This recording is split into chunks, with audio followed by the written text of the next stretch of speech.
আসসালামু আলাইকুম সবাই, কেমন আছো আপুরা?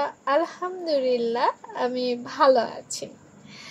আজকে আমার আপুদের জন্য নিয়ে আসলাম স্কার্ট প্লাজো 34 সাইজের আপুদের জন্য, চিকনা শুকনা আপুদের জন্য, যারা আমার মতো আছো তাদের জন্য।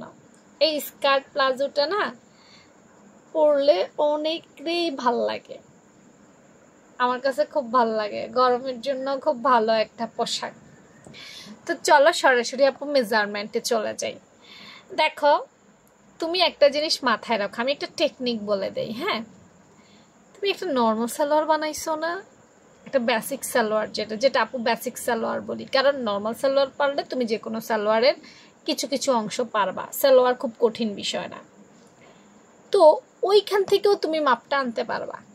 দেখো, আমি এই যেখানে 10 ইঞ্চি দিচ্ছি, এটা 34 সাইজের জন্য 10 ইঞ্চি দিচ্ছি, দেখছো নি? এটা কিন্তু নর্মাল একটা প্লাজোর মেজারমেন্ট থেকে নেওয়া। হাই আপু 14 দিচ্ছি, আর সালোয়ারের লম্বা হচ্ছে 38।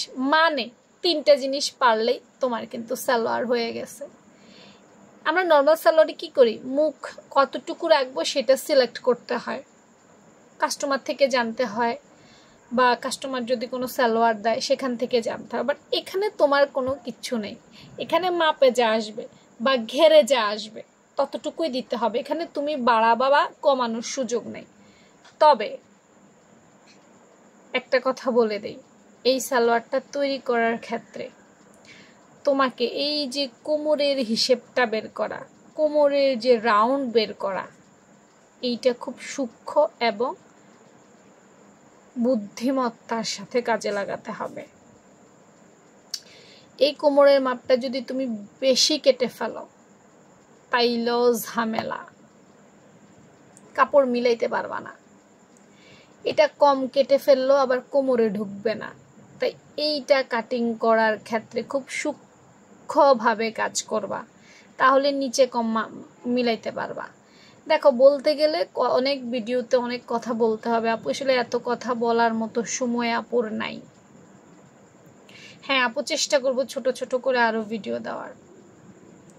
আবার খেয়াল করো, এইখান থেকে কোমরের হিসেব ঠিকঠাক না মিলাইতে পারলে এই ঘেরের কাপড়ে জোড়া দিতে হয়, আর স্কার্ট প্লাজোতে যত জোড়া দিবা তত ঝামেলা।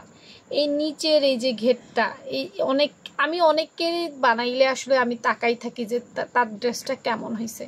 এই যে নিচের ঘেরটা পারফেক্ট হয় না, কোনো দিক দিয়ে উঁচু, কোনো দিক দিয়ে নিচু।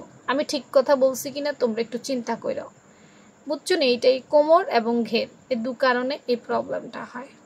তো মেজারমেন্ট তেমন কিছু না, জাস্ট একটু বুদ্ধিমত্তা খাটাই করবা, বাকিটা পারফেক্ট।